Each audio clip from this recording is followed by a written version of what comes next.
नमस्ते साथियों, मेरा नाम नागेश्वर पांचाल है और आप सभी लोगों का स्वागत है।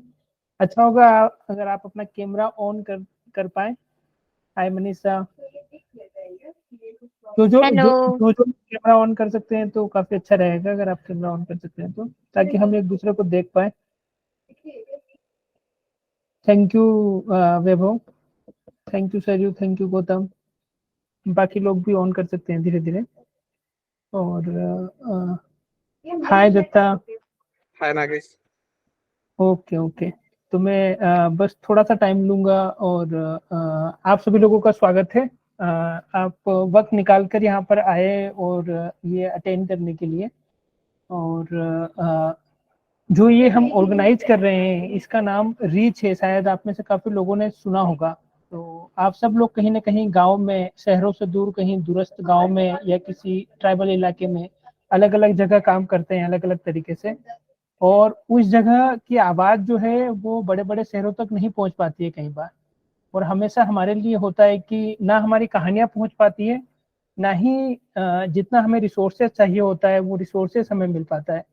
तो इन्हीं समस्याओं को ध्यान में रखते हुए हमने एक एक कलेक्टिव बनाया है, remote geographical alliance for education alliance for children. और इसका जो कोर फोकस है वो ये है कि कैसे जो गांव की आवाज़, जो ट्राइबल की आवाज़ है, जो कन्फ्लिक्ट की आवाज़ है, उस आवाज़ को हम कहानियों के माध्यम से, काम के माध्यम से, और जिस क्वालिटी का काम हम कर रहे हैं वो ज़्यादा से ज़्यादा लोगों तक पहुंचा सकें। और इसके साथ साथ कैसे हम आपस में एक दूसरे से सीख सकें, क्योंकि कई बार कॉन्टेक्स्ट अलग अलग होता है, लेकिन काम करने के तरीके से और अलग अलग चीज़ों से हम आपस में सीख पाते हैं। तो ये जो महत्वपूर्ण मुद्दे हैं उन मुद्दों को लेकर हमने ये एक कलेक्टिव शुरू किया है। और बहरहाल इस कलेक्टिव में पूरे भारत से 16 ऑर्गेनाइजेशन जुड़ी हुई है, जो इंडिया के 12 अलग अलग राज्यों से हैं। तो अगर आप अपने यहाँ पर ग्रुप देख रहे होंगे तो यह काफी डाइवर्स है और एक तरीके से पूरे इंडिया को रिप्रेजेंट कर रहा है।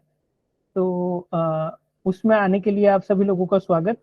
मैं चाहूंगा कि आप अपना नाम और अपनी ऑर्गेनाइजेशन का नाम आप, और अभी आपका एनर्जी लेवल क्या है 1 to 10। मतलब अगर काफी ज्यादा हाई एनर्जी है तो 10, और बहुत लो एनर्जी है तो 1, मीडियम है तो 5। ये तीन चीजें आप चैट बॉक्स में शेयर कर सकते हैं। और इसी के साथ हम आज के सेशन की शुरुआत करते हैं। शुक्रिया आशीष। ओके।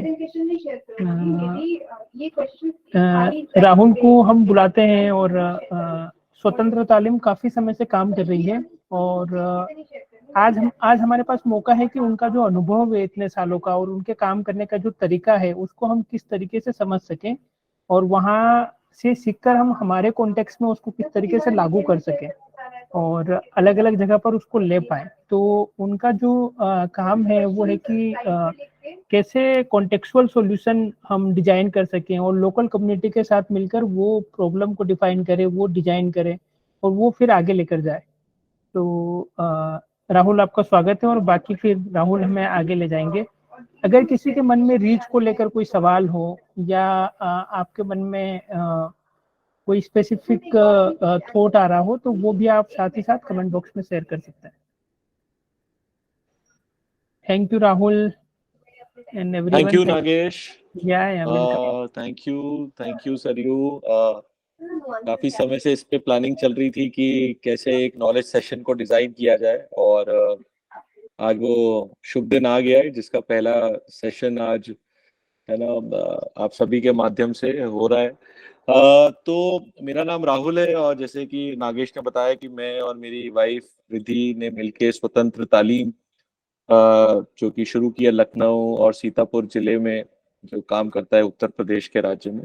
और पिछले 10 साल से हम लोग अलग अलग प्रयोगों में लगे हुए हैं। ऐसा है ना, कहना मुश्किल होगा कि किस संदर्भ संदर्भ तो क्लियर है, बट ये है कि अलग अलग प्रयोग करते हैं, और उसी को आज मैं आपके साथ साझा करने के लिए आया हूँ। उम्मीद है कि सभी को हिंदी कंफर्टेबल है ना, कोई ऐसा तो नहीं है जिसको हिंदी में दिक्कत होती हो। ऐसा कोई व्यक्ति हो तो मैं थोड़ा सा बाइलिंगुअल भी कर सकता हूँ, बट हाँ, तो Hindi is okay. Presentation English में है तो वो मैं ज्यादातर बातें हिंदी में करूंगा। तो मैं आपको थोड़ा सा अपनी स्क्रीन शेयर करना चाहता हूँ, तो मैं 1 मिनट हूँ।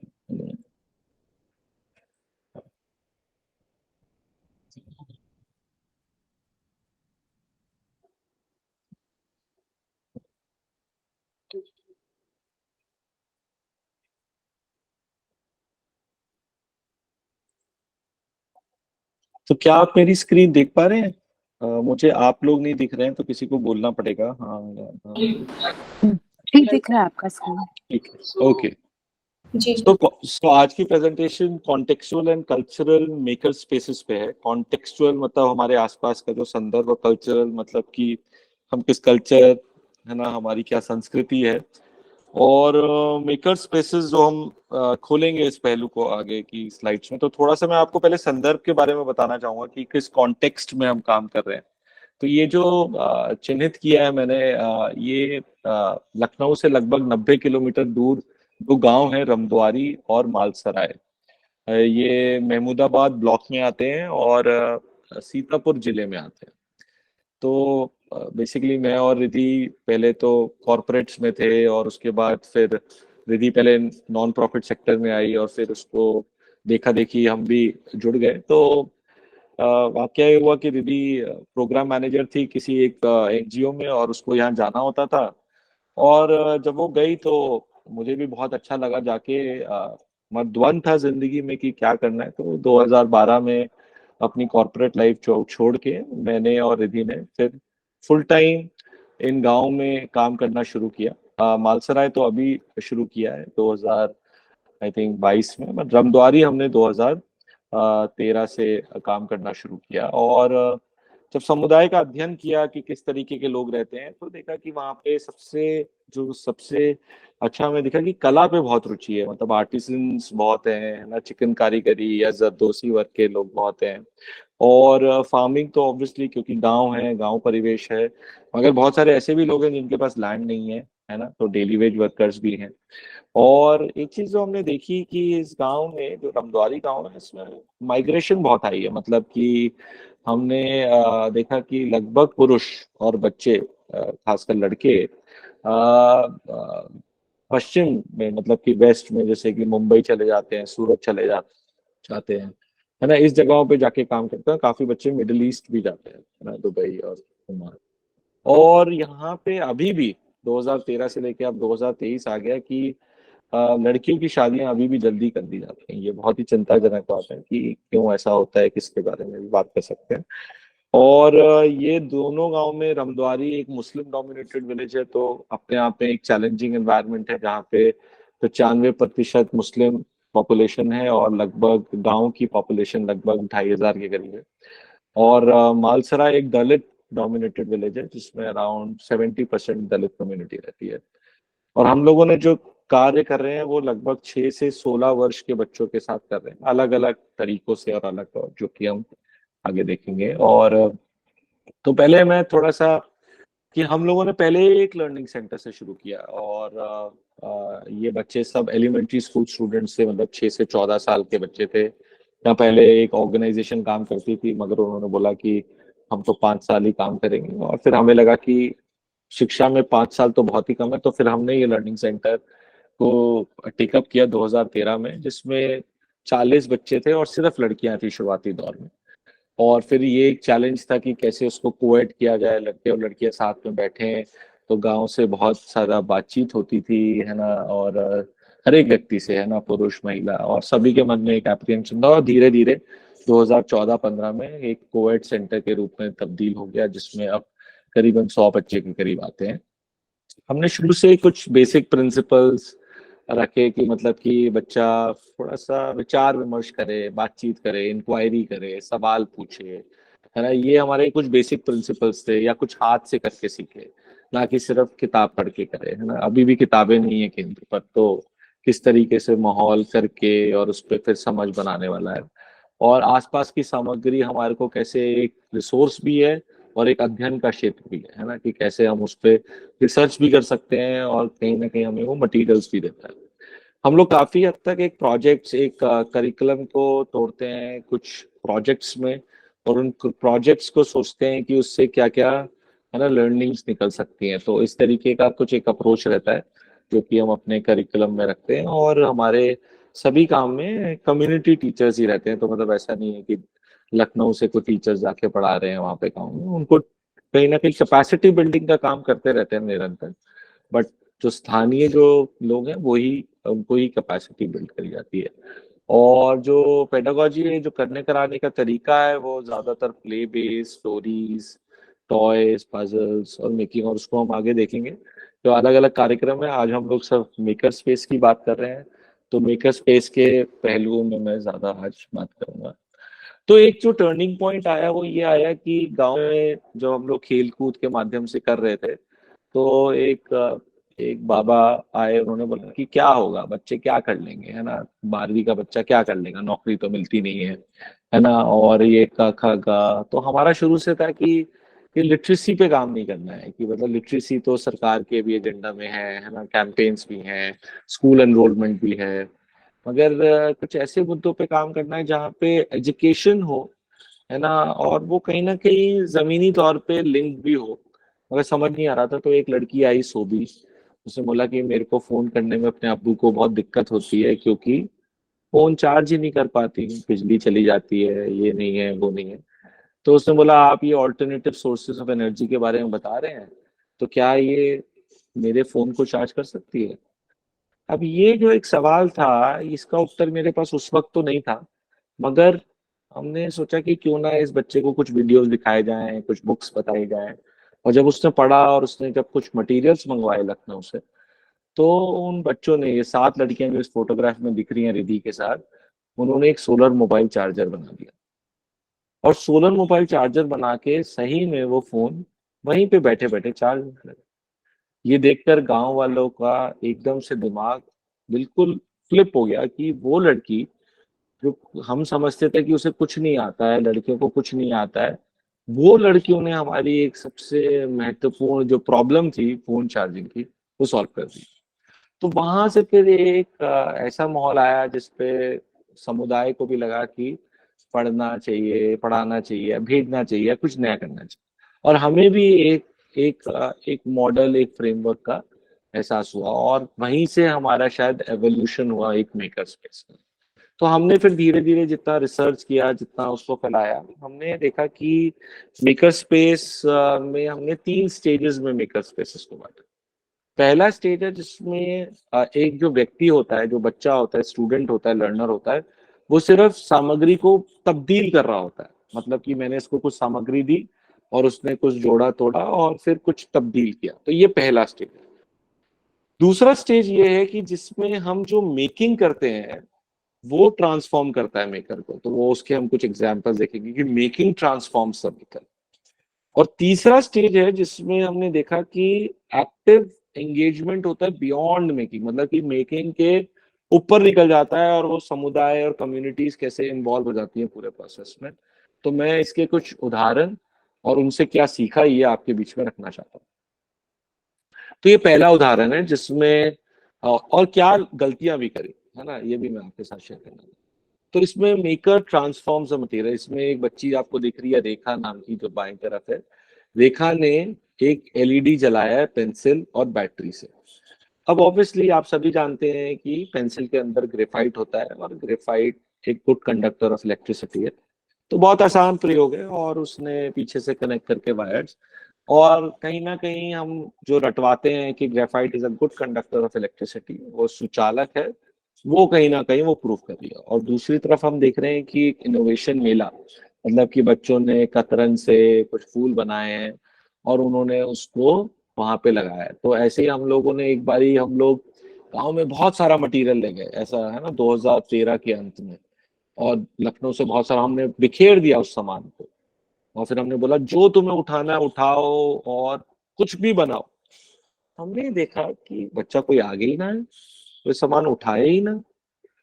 हमें समझ में नहीं आया कि ऐसा क्यों हुआ कि जब हम शहर में ऐसे सामान देते हैं तब तो बच्चे बहुत अच्छे से कर लेते हैं, बहुत अच्छे से बनाते हैं, मगर जैसे ही हमने गांव में दिया, बच्चा कर नहीं रहा है।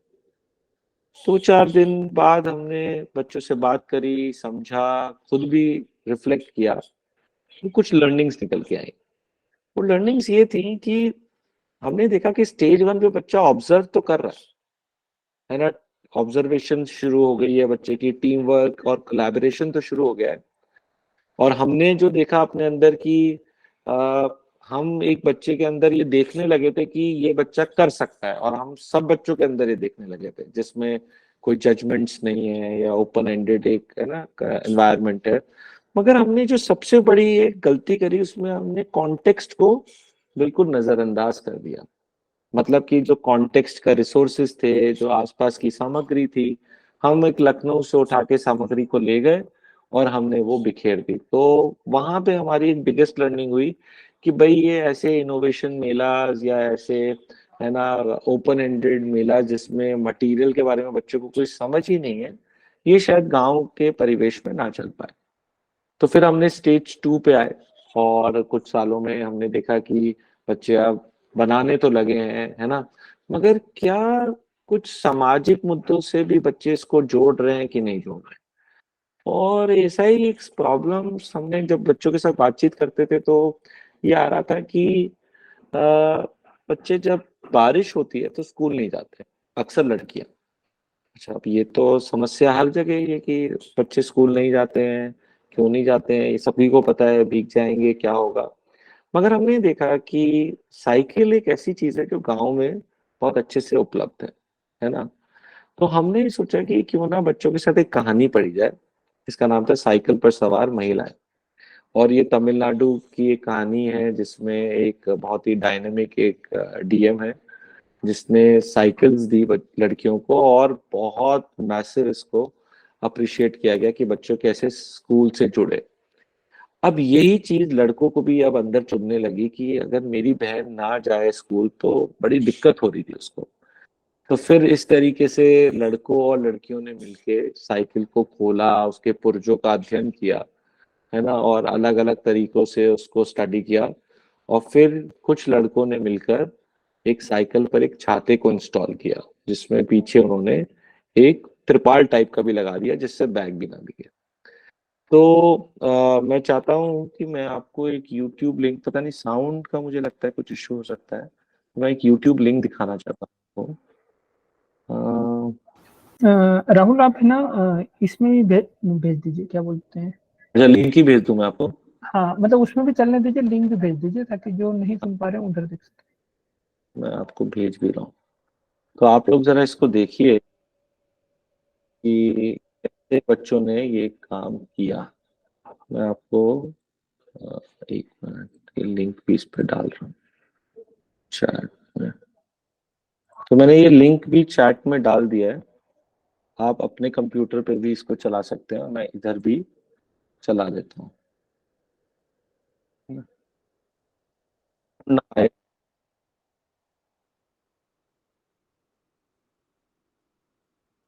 तो ये पहले कहानी पढ़ी गई, फिर आप बच्चों फुल स्क्रीन कीजिएगा यूट्यूब पे प्लीज।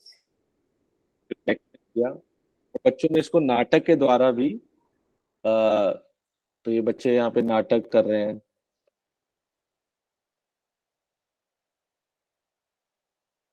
आई थिंक ऑडियो शायद नहीं आ रहा हाँ, है, तो हमने ऑडियो ऑडियो। को टेस्ट करने की कोशिश करी पर ऑडियो चल नहीं रहा है। अच्छा अच्छा अच्छा। क्लिपिंग्स देख सकते हैं और सबटाइटल। बच्चों ने साइकिल के हिस्से का पढ़ दिया और उनको अपनी जरूरतों से जोड़ा और इतिहास के साथ जोड़ा, क्या दिक्कत, क्या हल था, कैसे ढूंढा गया, इस पे स्टडी किया। अलग अलग बच्चों ने वो अपने हिसाब से डायग्राम्स बनाए। फिर उन्होंने उसको सोचा कि अब ये साइकिल को हम लोग कैसे अपनी प्रॉब्लम के साथ और रिलेट कर सकते हैं, क्या इस पे सोल्यूशन बना सकते हैं। तो इन्होंने जैसे प्रोटोटाइप बनाए हैं कि कैसे हम लोग कूड़ा उठा सकते हैं। किसी बच्चे ने सोचा कि साइकिल के आगे अगर हम लाइट लगा दें, डायनामो लगा दें, और इसके लिए कोई भी सामग्री बाहर से कोई नहीं लेके आया, सभी बच्चों ने सामग्री गांव के आसपास ही ढूंढी है। और ये बच्चों ने इस तरीके के अलग अलग चीजें, प्रोटोटाइप्स बनाए। इसको हमने आगे भी भेजा, कुछ कॉम्पिटिशन्स में भी भेजा।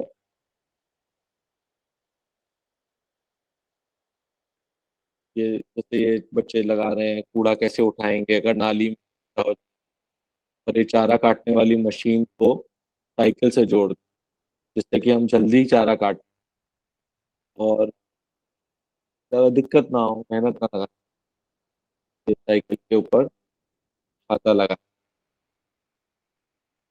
वॉशिंग मशीन बना दी साइकिल के साथ कनेक्ट करके।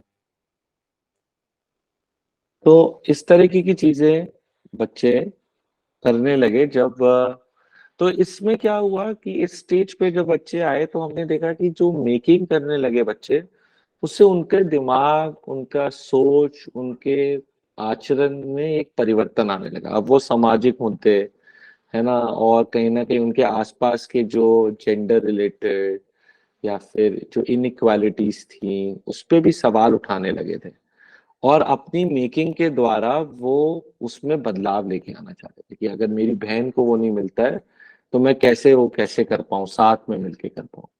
तो इसमें भी हमारे कुछ रिफ्लेक्शंस हुए, जैसे कि बच्चों के अंदर डिसीजन मेकिंग आ पाएगी, है ना, वो एक चेंज करने की एक क्षमता जागरूक कर पाए, है ना, और एक कह सकते हैं एक क्रिटिकल एंगेजमेंट आया जो चीजें बना रहे हैं। कि कभी कभी हम मेकर स्पेसेस को ऐसे लिंक करते हैं कि अच्छा बना लिया, मगर बनाना ही सिर्फ, है ना, मुद्दा नहीं है। उसका बनाने का क्या उद्देश्य था, बनाते वक्त क्या सोच रहे थे, क्या दिमाग में आ रहा था, वो बहुत इंपॉर्टेंट था। और फैसिलिटेटर के लिए आई थिंक इम्पोर्टेंट चीज जो हमारे लिए थी वो थी कॉन्टेक्स्ट। जो हमारा स्टेज वन में हम शायद उसको इतनी तवज्जो नहीं दे पाए और अब अपने काम में बहुत उसको तवज्जो देते हैं कि कैसे साइकिल या छाता जो समुदाय के आसपास की चीजें हैं उन्हीं को कैसे हम लोग इस्तेमाल कर सकते हैं और दोनों को कैसे जोड़ सकते हैं, कहीं कहाँ पे अपॉर्चुनिटीज हैं जहाँ पे, है ना, कोई प्रॉब्लम है और बच्चे क्यों ना मेकर स्पेस की चीजों को, है ना, इस्तेमाल करके इन प्रॉब्लम को सॉल्व करता है। मगर एक चीज अभी भी पेंडिंग थी और वो ये थी कि कम्युनिटी का पार्टिसिपेशन और को क्रिएशन नहीं हो पा रहा था। मतलब कि कैसे हम समुदाय को जोड़ पाए, कैसे उनकी संस्कृति को जोड़ पाए, ये चीज अभी भी लैकिंग थी। और फिर हमने एक और रिसर्च कह सकते हैं या एक और, है ना, बच्चों के साथ काम किया, वो था कि एक्टिव एंगेजमेंट बियॉन्ड मेकिंग। मतलब कि मेकिंग तो हो गई मगर उसके बाद अब परिवर्तन कैसे आ सकता है, एक एक्टिविज्म, एक, है ना, पॉजिटिव एक्टिविज्म कैसे आ सकता है। तो इसमें बच्चों ने, जैसे कि गांव में बहुत सारे पॉटर्स थे, तो पॉटर्स के साथ जाके काम किया, है ना, जो कि, है ना, मिट्टी को कैसे, है ना, गर्म करते हैं, फिर उसके बाद मटका बनाते हैं और उसी मटके में बच्चों ने एक मटका कूलर बनाया। तो सवाल ये उठता है कि एक तो इसमें डिजाइन एलिमेंट्स तो हैं कि कैसे इसको डिजाइन किया जाए, है ना, एक साइंटिफिक एलिमेंट्स हैं, मगर एक और चीज जो इसमें इम्पोर्टेंट है कि जब हम एक, है ना, कलाकार के साथ बैठते हैं, है ना, एक पॉटर के साथ बैठते हैं, तो उसकी लाइफ के बारे में भी हम बहुत सारी चीजें जान पाते हैं। हम उसकी लाइफ के जो पहलू होते हैं वो भी बहुत समझते हैं जब उससे बातचीत करते हैं। तो वो एक इम्पोर्टेंट काम आया। फिर एक दूसरा जो राइट में आप देख रहे हैं कि हमारे, जैसे मैंने बताया, गांव में बहुत सारे चिकन कारीगरी वर्कर्स हैं। अब चिकन कारीगरी, है ना, बहुत ही कम, है ना, इकोनॉमिकल टर्म्स में बहुत ही कम देती हैं क्योंकि मिडिल मैन बहुत ज्यादा प्ले करता है। मगर एक लड़की थी, उसने, हमने एक कहानी पढ़ी थी जिसमें एक क्विल्ट बनाती है, रास्ता दिखाती है एक लड़की, है ना, क्योंकि उन लोगों को कैदी बना लिया जाता है। तो इस लड़की ने राइट टू इंफॉर्मेशन एक्ट को गांव में अपनी कढ़ाई के माध्यम से दिखाया और गांव में लोगों को दिखाया कि भाई अगर हमें कोई जानकारी चाहिए किसी सरकारी विभाग से तो ये हमारा अधिकार है ना। और कहीं ना कहीं सोशल जस्टिस या इक्विटी के बारे में बात करी। और बीच में जो लड़कियां खड़ी हैं, ये बेसिकली एक पोयम थी, क्योंकि मैं लड़की हूँ मुझे पढ़ना है, कमला भसीन की। वो कविता को इन्होंने बहुत ही खूबसूरत ढंग से थिएटर के माध्यम से दिखाया और नुक्कड़ नाटक से। तो बात ये हो रही है कि आपने एक मेकर स्पेस का माहौल बनाया जहाँ पे बच्चा ट्रांसफॉर्म कर रहा है, साइंटिफिक एलिमेंट्स को भी इनकॉर्पोरेट कर रहा है, बट कहीं ना कहीं हमने देखा कि जब तक आप सामाजिक मुद्दे या उनकी रोजमर्रा की जो जिंदगी है उनके साथ अगर रिलेट नहीं करेंगे तो फिर क्या होता है ना, वो एक आइसोलेशन में एक अलग एक एक्टिविटी दिखती है एक सबके द्वारा करी हुई वो चीजें नहीं दिखती। तो इसीलिए हमने इनको 3 स्टेजेस में देखा, और मुझे लगता है कि बाकी संस्थाएं भी जो मतलब कि इस पे काम शुरू करना चाहती हैं या कर रही हैं, तो जरूरी नहीं होता कि हमें स्टेज 3 पे सबसे पहले आए, है ना। क्योंकि कभी कभी हमें लगता है, क्योंकि ये समय लगता है, बच्चों के मन में भी इसके लिए जगह बननी चाहिए कि इसका फायदा है, इसका क्या फायदा है, कैसे करना चाहिए, तो वो एक रहता है। तो ऐसे धीरे धीरे करके मुझे लगता है कि अगले 5 साल लगे, 5-6 साल, जिसमें हम अपने मेकर स्पेस के कुछ वैल्यूज बना पाए। और वैल्यूज में जो सबसे इम्पोर्टेंट चीज थी हमारी, कि जो भी कल्चर है उसके अराउंड हमारी पेडागोजी होनी चाहिए। मतलब कि हम जब गांव में जाते हैं तो हमें ज्यादा सीखना है, ना कि हमें ज्यादा सिखाना है। तो ये एक चीज जो हमने ज्यादा ये सीखी, तो हम चाहे अभी अगला जो हम एक मेकर स्पेस में प्रोजेक्ट कर रहे हैं, पंखे पे कर रहे हैं, कि फैन को कैसे हम, है ना, स्लाइस और डाइस करें। क्योंकि पंखा, चाहे वो हैंड फैन हो, चाहे वो सीलिंग फैन हो, और चाहे वो इंजन के अंदर लगा हुआ फैन हो, उसको कैसे हम खोल सकते हैं और कुछ। दूसरी चीज है कि कॉन्टेक्सुअल मटेरियल।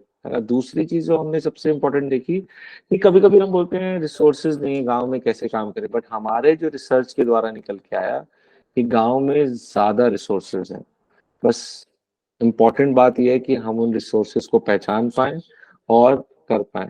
मुझे अभी कल का ही मुद्दा याद है कि जब मैं एक एक्टिविटी के लिए गया, और हमें एक मास्क बनाना था जिसपे डंडी लगानी थी, और हम डंडी ले जाना भूल गए, चॉपस्टिक टाइप की है छोटी सी। हम देखा गाँव में तो खूब सारी डंडियां हैं, फालतू में हम क्यों परेशान हो रहे हैं डंडियों के लिए और इस सब के लिए। हमारे पास तो ढेरों डंडियां नीचे गिरी हुई मिल जाती है। और फिर उसी के बाद एक और चीज जो मैंने देखी, शुरुआती दौर में क्या होता था कि हमारे बच्चे जो सेंटर्स पे आते थे या जो मेन स्ट्रीम स्कूल में जाते थे, वो गांव की जो लोकल नॉलेज है उसको रिस्पेक्ट नहीं देते थे। जैसे कि मैंने देखा कि हमारे गांव में पिपरमिंट बहुत उगाया जाता है, तो पिपरमिंट का ऑयल निकाला जाता है। पिपरमिंट का ऑयल निकालने का सेम प्रोसेस है कि पहले पिपरमिंट को जलाया जाता है, उसमें से जो धुआं निकलता है वो इवेपोरेट होता है, फिर उसके बाद कंडेंस होता है, और कंडेंसेशन के बाद ऑयल ऊपर आ जाता है, पानी नीचे रहता है। अब यही सेम प्रोसेस रेनफॉल में होता है।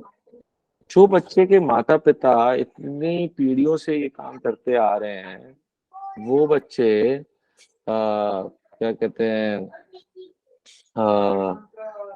बच्चे करते हैं तो वो उसको तवज्जो नहीं देते हैं, ना कि आ, हमारे मेन स्ट्रीम एजुकेशन को देने लगते हैं।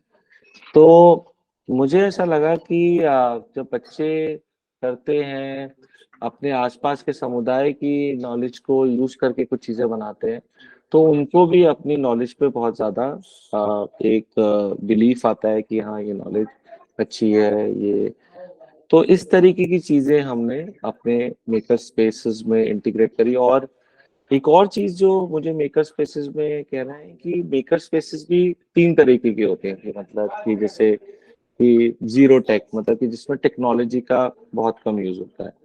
फिर एक होती है कि लो टेक, जिसमें टेक्नोलॉजी का कम इस्तेमाल है। और एक है हाई टेक, जिसमें टेक्नोलॉजी बहुत ज्यादा है। मेकर स्पेसेस में जिस जिस श्रेणी में हम हैं अभी, हम धीरे धीरे अब थोड़ा सा उसको प्रोग्रामिंग पे लेके आ रहे हैं, बहुत ही स्लोली सटल फॉर्म में। बट अभी भी मैं कहूँगा कि हमारा जीरो और लो के बीच का टेक्नोलॉजी वाला इंटीग्रेशन है। और कहीं ना कहीं हमें लगता है कि टेक्नोलॉजी कहीं ना कहीं बच्चों की नॉलेज को उस तरीके से नहीं बढ़ाती है। वो कहीं ना कहीं आप उस पर अट्रैक्ट हो जाते हो, बिना सोचे समझे कि वो आपको क्या फायदा पहुंचा सकती है। तो इस तरीके की चीजें मेकर स्पेसेस में जरूरी हैं, जो कि हम सोचें कि कौन सी चीजों को कब इंक्लूड करना चाहिए और कैसे इंक्लूड करना चाहिए। ये कुछ एग्जांपल्स हैं स्टीम के। बेसिकली इसमें जो इम्पोर्टेंट एलिमेंट्स यही हैं कि बच्चों ने कैसे सोचा कि गांव में कपड़े सुखाने की दिक्कत थी, और वॉशिंग मशीन में एक एलिमेंट को लगाया जिसमें कपड़े निचुड़ भी जाएं। तो वो बीच में जो नीले वाला हिस्सा आप देख रहे हैं, वो उस हिस्से की कपड़े निचुड़ जाएं, और साइकिल से उसको घुमा के चलाते थे। तो इस तरीके की चीजें जब गांव में बच्चे बनाने लगे, तो समुदाय का बहुत इंटरेस्ट हो गया बच्चों को भेजने के लिए, पढ़ाई के लिए। और उसका एक पॉजिटिव इम्पैक्ट ये आया कि अब गांव में बहुत सारे बच्चे स्कूल्स भी जाने लगे। ये तो मैंने आपको दिखाया है कि कैसे चारा काटने वाली मशीन में बच्चों ने चारा काटा, और इसमें एक प्रॉब्लम जो बच्चों ने स्टडी करी कि कैसे लोग गाय नहीं रख रहे हैं, भैंस नहीं रख रहे हैं, क्योंकि चारा काटना पड़ता है। तो बच्चों की जब प्रॉब्लम से निकल के आया कि कैसे हम लोगों को मोटिवेट करें कि भाई चारा काटना एक समस्या नहीं है, इसको आप अगर इस्तेमाल करें, घर में ही लगा सकते हैं एक बाईसाइकिल और एक चारा काटने वाली मशीन, तो ये प्रॉब्लम सॉल्व हो सकती है। और फिर एक और ये स्टीम का उदाहरण है। Steam basically science, technology, engineering, arts and mathematics.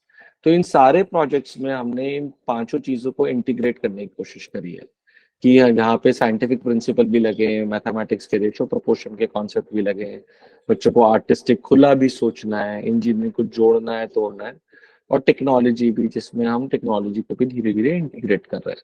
तो इस तरीके की चीजें हम लोग स्ट्रीम में, इसमें बच्चों ने क्या किया, अब जैसे मैंने बताया कि जैसे बाईसाइकिल एक ऑब्जेक्ट है, ऐसे ही हैंडपंप को स्टडी किया।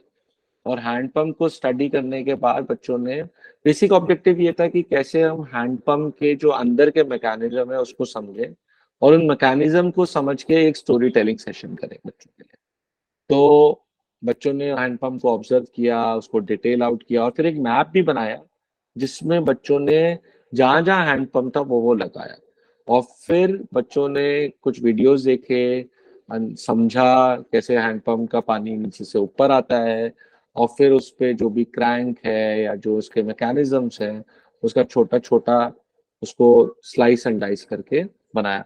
मैं आपको एक प्रेजेंटेशन दिखाना चाहता हूँ, क्योंकि हमने रीपर्पसिंग एक कॉन्सेप्ट है जिसमें हम सेम मटेरियल को रीपर्पस कर देते हैं, मतलब कि उसी चीज को, तो वो हमने अभी कुछ ही वक्त पहले बनाई थी। और इसमें आपको बहुत सारे इनोवेटिव आइडियाज मिलेंगे कि कैसे हम लोगों ने मेकर स्पेसेस में, तो ये जैसे social change through grass root, तो सोशल चेंज वाले कौन से ग्रास रूट इनोवेशंस के कौन से, जैसे फॉडर कटिंग मशीन है, या अम्ब्रेला ऑन अ बाइसाइकिल है, बैग एंड अ मैट में एक बैग भी बन जाता है, मैट भी बन जाता है, वॉशिंग मशीन है, मटका कूलर है, सोलर मोबाइल चार्जर है, लाइब्रेरी सेटअप करी, फिर revolution, sanitary napkins bamboo fibre से बनाया, फिर कुछ होम इंटीरियर की चीजें, विंडो अटैचमेंट कर दिया है ना, इसे स्टूल बना दिया, टेबल बॉटल से झाड़ू बना दिया, अलमीरा बना दी, है ना, हमने कुछ बार फैंस बनाए तो उसको स्टडी किया, जैसे मैं आपको बता रहा था अभी। फिर लैम्प बनाए तो बच्चों ने लैम्प को स्टडी किया। और कैसे कुछ एंटरटेनमेंट की चीजें बनाई, जैसे कि टॉयज बनाए, कॉन्स्टलेशंस की चीजें, ये तो मैंने आपको दिखाया था। हैंड पंप पे स्टडी किया था बच्चों ने।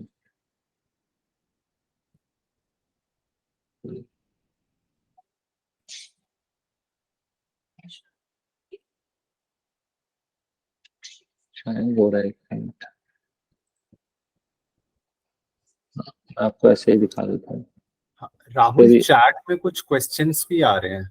हाँ, मैं बस वो ले रहा हूँ, एक मिनट। हाँ, और फिर ऐसे ये हमने, तो एक और चीज जो हमने पपेट्री पे भी काफी काम जो करना शुरू किया, वो इसलिए भी करना शुरू किया कि पपेट्री एक ऐसी चीज है जिसमें हम मेकर स्पेस के काफी सारे प्रिंसिपल्स को इंटीग्रेट कर लेते हैं।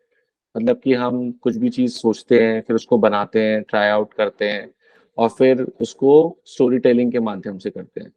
तो हमारी मेकर स्पेस में पपेट्री एक बहुत ही महत्वपूर्ण हिस्सा है जिसको हम इंटीग्रेट करते हैं।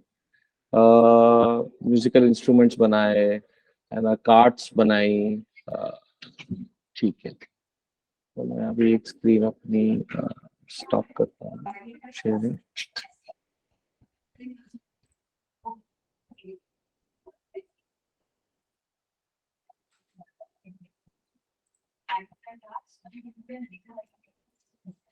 हाँ वैभव, आप कुछ कह रहे थे? नहीं, मैं बस ये बोल रहा था कि चैट में कुछ क्वेश्चंस आ रहे हैं। आई थिंक क्योंकि वो आप मेकर स्पेस कवर कर रहे थे, तो मुझे लगता है कि वो काफी रिलेवेंट होंगे अगर आप उस पे कुछ रिस्पॉन्स देते हैं। हाँ करेक्ट, तो कुछ क्वेश्चंस ले सकते हैं। कोई पढ़ सकता है मेरे लिए? हाँ, एक Sir, तो you can- ये है, There is time, Rahul. If you want, I can read out the questions and you can answer them if that's possible. हाँ, बस मैं एक चीज दिखाना चाह रहा था कि एक और जो बस होता है कि इससे क्या हुआ, मतलब कि थोड़ा सा एक सेकेंड या 2-3 मिनट में उसके लेना चाह रहा था कि अच्छा, या हम क्वेश्चंस पहले ले लेते हैं, आई थिंक, है ना, वो ज्यादा इम्पोर्टेंट रहेगा क्योंकि वो हमारे टाइम को ज्यादा बेटर यूटिलाइज कर लेगा। ठीक है, तो सरियो आप क्वेश्चन एक एक पढ़िए, फिर उसमें जो भी आएगा फिर उसको कर लेंगे, है ना, मेकर स्पेस। जी, थैंक यू राहुल।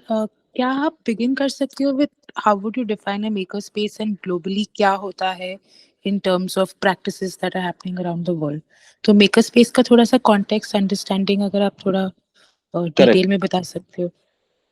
देखो, मेकर स्पेस जो जितना भी मैंने इसके बारे में पढ़ा है, जितना भी मैंने इसके बारे में समझा है, और जितना है कि मेकर स्पेस एक फिजिकल स्पेस है ना, जिसमें कुछ स्टूडेंट्स लर्नर्स आते हैं, जिसमें हम कुछ टूल्स, इक्विपमेंट्स, रिसोर्सेज, बुक्स रखते हैं, जिसमें बच्चा कुछ हैंड्स ऑन करता है, और उसको जब हैंड्स ऑन करता है तो कुछ नॉलेज उसके दिमाग में क्रिएट होती है, और वो नॉलेज जो क्रिएट होती है, वो नॉलेज क्रिएशन के बाद वो उसको वेरीफाई करने के लिए शायद वो कुछ किताबें पढ़ सकता है, या कुछ उसके साथ कुछ सवाल तलब कर सकता है। तो maker space is a space where children tend to experiment with certain ideas that they have, they create some prototypes, वो कुछ प्रोटोटाइप्स बनाते हैं किसी चीज के, या फिर कुछ नागेश म्यूट कर लो यार, कुछ सॉरी टेस्ट भैया। कर रहे होते हैं चीजें।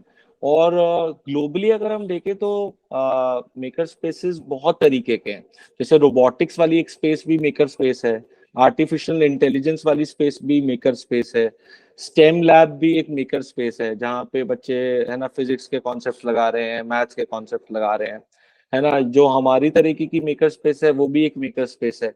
मेकर मतलब कुछ बना रहा है इंसान, स्पेस मतलब एक स्पेस है। अब हमें ये देखना होता है कि हम कैसे अपनी स्पेस में उस चीज को इंटीग्रेट कर पाए, मतलब कि रिधि तुम कुछ कैरेक्टर करना चाहो, है ना, तो कुछ है ना, तो इस तरीके की स्पेसेस मैंने नेशनली और इंटरनेशनली देखी हैं या पढ़ी हैं इसके बारे में।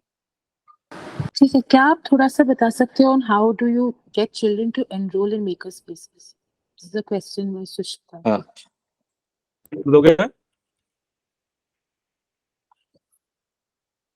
How do you get children to enroll at maker spaces? This is a question by okay, Sushmita. तो एनरोलमेंट ऐसा कोई बहुत हार्ड एंड फास्ट नहीं है कि मतलब कि देखिए, मेकर स्पेस में अगर हमें टूल्स के साथ काम करना है और जो भी शार्प ऑब्जेक्ट्स हैं या फिर कुछ, है ना, इस तरीके का ऑब्जेक्ट्स हैं, तो हम जनरली प्रेफर करते हैं कि वो बच्चा एक 10 या 11 साल की उम्र का बड़ा हो, है ना, जिससे कि वो मेकर स्पेसेस में इतना मोटर स्किल्स हो उसकी कि वो धीरे से कैंची या कटर्स चला सके। दूसरी चीज जो इम्पोर्टेंट चीज है कि कम्युनिटी में जो बच्चे आ रहे हैं ऑलरेडी हमारे आसपास के, जो इंटरेस्ट दिखा रहे हैं, हम उन सभी बच्चों को प्रोत्साहित करते हैं कि वो मेकर स्पेस में आए और कुछ काम करें। अब डिपेंड करता है, हर बच्चे का एक लर्निंग कर्व रहता है कि कुछ बच्चे, है ना, शुरुआती दौर में थोड़े कम प्रोजेक्ट्स करना चाहते हैं, इजी प्रोजेक्ट्स से शुरू करते हैं और फिर धीरे धीरे उनको टफ प्रोजेक्ट्स की तरफ लेके जाते हैं। हाय, तो एनरोलमेंट मेकर स्पेस की अगर हम बात करें तो हमें मेकर स्पेस क्या कॉन्सेप्ट है, अगर ये बहुत प्रेवलेंट अभी इंडिया में उतना नहीं है, बट अगर हम उसको ज्यादा एक्सप्लेन करेंगे कि वो उसके क्या बेनिफिट्स हैं, जैसे अगर मैं एक सिंपल सा एग्जांपल लूं कि अगर हम फिलोसफर्स की बात करें जैसे ड्यूई की, तो उन्होंने एक सिंपल सी चीज कही थी कि आप बच्चे को कुछ बनाने को दो, बट ऐसी चीज दो जो कि वो चैलेंजिंग एनफ हो कि उसको अपनी थिंकिंग लगानी पड़े उसको बनाने में, तो वो बहुत सी चीजें सीखेगा उससे। अगर हम इस कॉन्सेप्ट को ज्यादा फैला पाए लोगों तक, तो आई थिंक लोग मेकर स्पेस में बच्चों को भेजेंगे और एनरोलमेंट्स भी बढ़ेंगे। तो बेसिकली हमें बहुत सारे एग्जाम्पल्स क्रिएट कर रहे हैं, क्योंकि अभी जितने भी मेकर स्पेस के बारे में लिखा गया है कंटेंट, वो सारा फॉरेन कंटेंट है। मतलब अगर देखें तो अमेरिका और उन देशों ने ज्यादा लिखा है। इंडियन कॉन्टेक्स्ट की चीजें अभी आर्टिकल्स और वो चीजें इतनी पब्लिश्ड नहीं है। अगर हम सब लोग अपने कामों के बारे में पब्लिश करेंगे और वो चीजें ज्यादा दिखेंगी लोगों को, तो आई थिंक लोग को पता चलेगा कि उसके क्या इम्पैक्ट्स है और उससे क्या फायदा होता है, तो एनरोलमेंट्स बढ़ेंगे। I think that's what I but enrolment in the community, मैंने देखा है कि बच्चे जैसे कुछ प्रोजेक्ट करते हैं और घर जाके दिखाते हैं, तो बगल वाला बच्चा प्रोत्साहित होता है ना, तो हमें कुछ इंटरेस्टिंग प्रोजेक्ट्स भी करने पड़ेंगे, जैसे चारा काटने वाली मशीन या सोलर मोबाइल चार्जर जब हमने बनाया, तो उसके बाद बहुत सारे बच्चे आए कि मेरा नाम लिख लो, मैं आ सकता हूँ क्या, मैं आ सकती हूँ क्या। तो हमें भी ये सोचना पड़ेगा कि कम्युनिटी की नीड क्या है, बच्चे की नीड क्या है, तो कहीं ना कहीं हमें मैप करना पड़ेगा। इसके जुड़े ही एक और क्वेश्चन है, what kind of 21st century skills do children develop or prepare themselves with these projects? So could you talk a little on that? तो एक्चुअली में अगर आप देखो 21st सेंचुरी स्किल्स पे, तो मेकर स्पेसेस सारी 21st सेंचुरी स्किल्स को cover करते हैं। फॉर एग्जाम्पल क्रिटिकल थिंकिंग, मतलब कि अगर बच्चे की थिंकिंग की बात करी जाए तो मेकर स्पेस में पहले आपको आइडिएट करना है, फिर आपको बनाते वक्त टेस्ट करना है, ट्राई आउट करना है ना, वो क्या आपके कॉन्टेक्स्ट में अप्लाई होगा नहीं होगा। आपको क्रिटिकली एग्जामिन करना है अपने प्रोटोटाइप को, है ना। ऑब्जर्वेशन, है ना, बिना ऑब्जर्वेशन, जैसे हैंडपंप का एग्जाम्पल है कि पहले आपको कोई पर्टिकुलर ऑब्जेक्ट को ऑब्जर्व करना है, उसके मैकेनिज्म को समझना है ना। तो मैंने ये देखा कि पहली चीज तो ये कि ये जो स्किल्स की बात करते हैं 21st सेंचुरी, ये हर सेंचुरी में स्किल्स चाहिए थी। So these are not only needed in 21st century, these are like मतलब कि all the time we need this skills and children are born with these skills. Sometimes these skills are not nurtured, और या फिर ये skills कहीं ना कहीं हम उनको तवज्जो नहीं देते हैं अपनी मेन स्ट्रीम शिक्षा में। तो मुझे लगता है कि हमें अगर ये स्किल्स जैसे कि ऑब्जर्वेशन है, इमेजिनेशन है, क्रिटिकली बात करने की बात है ना, या फिर आर्टिकुलेशन है, प्रॉब्लम सॉल्विंग है। प्रॉब्लम सॉल्विंग जो स्किल है, हर रोज हम सॉल्व कर रहे हैं कोई ना कोई प्रॉब्लम, है ना, बट कहीं ना कहीं हमारे अडल्ट्स उसको टेक ले लेते हैं रिस्पॉन्सिबिलिटी, और बच्चे को बोलते हैं तू तो जी ले अपनी जिंदगी, मैं हूँ तेरे पीछे। तो वो चीजें मुझे लगता है मेकर स्पेस में हम एक क्रिएट कर रहे हैं एक एनवायरनमेंट कि अच्छा यार, आप ये बच्चे तो गाय भैंस नहीं रख रहे हैं घर में, तो क्या करें। तो अब फिर वो बंदा सोचता है कि कैसे करें, क्या करें। तो मुझे लगता है कि what is plus at the same time decision making skills बहुत ज्यादा यूज होती हैं, जो कि हम अपनी लाइफ में रोजाना यूज करते हैं। और एज एडल्ट्स भी अगर हमें कुछ चॉइसेस मेक करनी है अपनी लाइफ में, तो डिसीजन मेकिंग हमें हर लाइफ के पॉइंट पे करनी पड़ती है। सो आई थिंक किसी भी प्रोजेक्ट में मैं इस प्लान के साथ जाऊं या इस प्लान के साथ जाऊं, या ये तार लगाऊं या ये नट बोल्ट लगाऊं, इतने स्मॉल डिसीजंस भी बच्चे को अगर लेने आ रहे हैं at that stage in life, तो वो उसकी डिसीजन मेकिंग स्किल्स पे बहुत प्रॉब्लम सॉल्विंग पे सकते हैं। कोलैबोरेशन, क्योंकि बहुत सारे प्रोजेक्ट्स हमारे साथ में मिलके होते हैं। टीम वर्क, कोलैबोरेशन, कम्युनिकेशन, ये तीनों चीजें तो बहुत बड़ा एसेंस है। मैं कल कुछ प्रोजेक्ट करके गया, कल नहीं आऊंगा, अब तुझे क्या करना है इस पर, है ना, ये मुझे कहीं लिख के जाना पड़ेगा या उसको बता के जाना पड़ेगा। So these are extremely important skills that are nurtured. और इसके ऊपर आप करिकुलम्स कैसे बनाते हैं? ओके, ये मेकर स्पेसेस पे, सो मेकर स्पेसेस का करिकुलम मोस्टली इमर्जेंट करिकुलम है।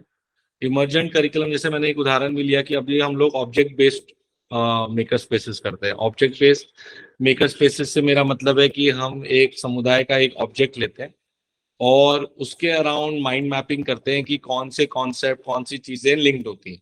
फॉर एग्जाम्पल जैसे हैंडपंप का एक उदाहरण लिया या बाईसाइकिल का एक उदाहरण लिया, और उसके अराउंड जब हम मैप कर लेते हैं तो हम देखते हैं कि अब बच्चों के साथ एक तो कुछ प्रोजेक्ट्स करने पड़ेंगे जिससे उनकी समझ बेहतर हो, और दूसरी चीज बच्चे सर्वे करते हैं, रिसर्च करते हैं कि गांव में ऐसी चीजें क्या दिक्कत दे रही हैं या कोई परेशानी। फॉर एग्जाम्पल एक छोटी सी बात करते हैं, फैन जो हम नेक्स्ट कर रहे हैं। गाँव में बहुत सारे पंखे नहीं है ना, मगर पंखे आराम से सोलर पैनल से चल सकते हैं। गाँव में सोलर पैनल्स है, तो कैसे हम पंखों को सोलर पैनल से चला सकते हैं। और गांव में अक्सर बंदा मतलब कि पसीना टपक रहा है, सब कुछ हो रहा है, मगर पंखा के बारे में सोच नहीं रहा है, क्योंकि हम इतने ज्यादा अडेप्टेबल हैं कि हमें गर्मी ही नहीं लग रही, है ना, या हम ठीक है चलता है। तो मुझे लगता है कि हम लोग का जो करिकुलम है वो एक फ्रेमवर्क तो है हमारे दिमाग में कि भाई फ्रेमवर्क क्या है कि भाई हमें कुछ मटेरियल्स जो कॉन्टेक्सचुअल है, कल्चरल प्रैक्टिसेस हैं, वो हमारा एक है ना अप्रोच है फ्रेमवर्क में। एक लोकल नॉलेज है, उसको हम एज अ रिपोजिटरी देखते हैं, और कहीं ना कहीं हम ऑब्जेक्ट्स को इंटीग्रेट करते रहते हैं। तो मुझे लगता है कि हमारा करिकुलम इवॉल्व होता रहता है, और उसी पे फिर हम लोग रिसर्च और फिर अपने पेपर्स को लिखते हैं। Another question is then how does puppetry come in the makerspace in STEM framework, STEAM framework, sorry. और STEM and STEAM का डिफरेंस भी बता दीजिए। हाँ बिल्कुल। सो स्टेम और स्ट्रीम के डिफरेंस से शुरू करते हैं. स्टेम और स्ट्रीम में सिर्फ एक ए का डिफरेंस है, and A stands for arts. तो बेसिकली आर्ट्स बेस्ड एजुकेशन भी मेकर स्पेस के अंदर आ जाती है, बिकॉज अल्टीमेटली अगर हम देखें तो what is a maker space. Maker space एक ऐसी जगह है जहाँ पे हम बच्चों को कुछ पर्सनली मीनिंगफुल प्रोजेक्ट्स दे रहे हैं जिनको वो कर रहे हैं और उससे वो बहुत सारी लाइफ स्किल्स सीख रहे हैं. और साथ ही में वो सारी चीजों में बहुत it is interdisciplinary also, because बहुत सारे डिसिप्लिन की करिकुलम की चीजों को पे भी हम प्रोजेक्ट्स कर सकते हैं. सो बस स्टीम और स्टेम में यही डिफरेंस है इफेक्टिवली. आर्ट्स को भी इंक्लूड करना, और एक तरफ हम ज्यादा साइंस और मैथ्स ओरिएंटेड और टेक्नोलॉजी ओरिएंटेड चीजों में ज्यादा जा रहे हैं, और दूसरी तरफ में हम आर्ट्स को भी इंक्लूड कर रहे हैं उसमें. दूसरा क्वेश्चन आपका था पपेट्री. हाँ, सो पपेट्री बहुत ज्यादा, मतलब हमने बहुत ज्यादा उसको लिंक किया हुआ है अपने मेकर स्पेस से, बिकॉज उसका जो एक मेजर रीजन ये है, बिकॉज उसके लिए हमें समझना पड़ेगा कि why do we use puppets. उसका मैं एक लाइन में डिस्टेंस बताऊंगी कि बहुत लोग थिएटर यूज करते हैं, बट हम पपेट्स यूज करते हैं बिकॉज हम जब जहाँ कम्युनिटी में काम करते हैं, कम्युनिटी में बहुत सारे ऐसे इश्यूज पे हमें बातचीत करनी पड़ती है, और उन इश्यूज को सोशियोलॉजिकली ले जाते हुए वो करिकुलम का पार्ट बहुत इंपॉर्टेंटली बन जाते हैं हमारे लिए. सो अगर वो इंपॉर्टेंट पार्ट है हमारे लिए करिकुलम का, तो उनको एड्रेस करना भी जरूरी है. बट बहुत सारी चीजों को आप कन्फ्रंटेशन मोड में नहीं ले सकते अगर आप कम्युनिटी में काम कर रहे हैं तो. नहीं तो because you are as an outsider working in the community, because you are not. अगर हम उसी कम्युनिटी में रह रहे होते तो बात अलग हो जाती, शायद हम कन्फ्रंटेशन भी कर लेते हैं. बट क्योंकि अगर हम बाहर से जाके काम कर रहे हैं तो बहुत सारी चीजें हमें क्वेश्चंस उठाने हैं, बट वो उठाने इतने आसान नहीं होते हैं. So puppet in that sense is serves as that purpose, because वहां पे आप डायरेक्टली पपेट के थ्रू बहुत सारी चीजें बोल भी देते हो, बट बिकॉज पपेट एक डिटैच्ड चीज है, ऑब्जेक्ट है इफेक्टिवली, तो वो लोगों को बुरा भी नहीं लगता, because it's not me who saying, it's Phunsukh Lal saying effectively. So वहां पे इसलिए पपेट्री बहुत ज्यादा इंपॉर्टेंट हो जाता है उसमें. अब कैसे वो मेकर स्पेस से लिंक्ड है, बिकॉज हम पपेट्री जो आई थिंक लोगों की जो अंडरस्टैंडिंग शायद जो पपेट्री से रिलेटेड है, वो एक कठपुतली जो राजस्थान की दिखती है हमें, वो ही लोग कठपुतली उसको कई बार मान लेते हैं, उसी को पपेट्री मानते हैं. बट पपेट्री सिर्फ उस चीज से लिंक नहीं है लिमिटेड. पपेट्री के बहुत सारे टाइप्स हैं. शैडो पपेट्री इंडिया में बहुत ज्यादा पुराना, मतलब ट्रेडिशनली चली आ रही है, और शैडो पपेट्री में इतनी ज्यादा साइंस है कि वो साइंटिफिकली बहुत सारे स्टेट्स में कैसे वो उस जमाने से होती आ रही है. प्लस अगर मैं एक सिंपल सा क्वेश्चन बोलूं तो बहुत सारे लोग अगर शैडो में कलर्स कैसे दिखने चाहिए, ये एक बहुत इंस्टेंटली अगर आप ट्राई करने चाहोगे तो नहीं आएगा. लेकिन हमारी जितनी भी इंडिया में शैडो पपेट्री होती है उसमें बहुत सारी जगहों पे कलरफुल पपेट्री है वो सारी, तो वो कैसे ला पाए शैडो को कलरफुल. सो अब ये ऐसे बहुत सारे इंट्रीगिंग क्वेश्चंस हैं जो साइंटिफिक हैं, बट वो अगर जब तक हम उसको बनाएंगे नहीं और उनको एक्सप्लोर नहीं करेंगे तब तक वो क्वेश्चंस को हम हल नहीं कर सकते. और एक्चुअली में हमें बताएं तो हमें उछलना कूदना पसंद है, तो पपेट्री एक ऐसी चीज थी जो मेकर स्पेसेस पे भी काफी क्लोज है और स्टोरी टेलिंग से भी काफी क्लोज है, तो इसीलिए हमारे दिल को ज्यादा छुई. बट काफी सारी चीजें पपेट्री की, चाहे वो मैथमेटिक्स में ले लो, पपेट को रेशो प्रपोर्शन की फेस कितना होना चाहिए और बॉडी कितनी होनी चाहिए, so includes lot of principles around mathematics. Science में मतलब मटेरियल क्या पेपर का होना चाहिए या किसी और मटेरियल का होना चाहिए, है ना, या इंजीनियरिंग जोड़ना पड़ता है, हाथ के मूवमेंट्स दिखाने पड़ते हैं. तो ये सारे जो छोटे छोटे एलिमेंट्स हैं ना पपेट्स के, वो बहुत अच्छे ब्यूटीफुली फिट होते हैं मेकर स्पेस के concept. Thank you. Does anyone have any other question? Anyone in the audience?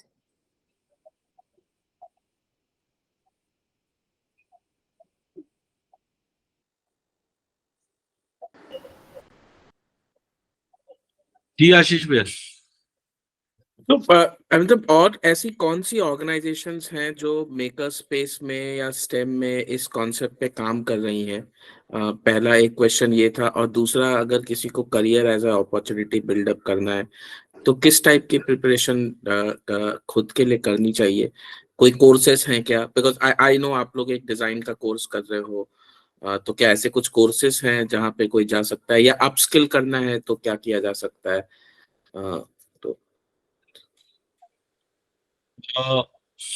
I think मैंने एक चीज जो मेकर स्पेसेस में देखा है कि बहुत सारे स्कूल्स एक तो सेटअप करने लगे मेकर स्पेसेस.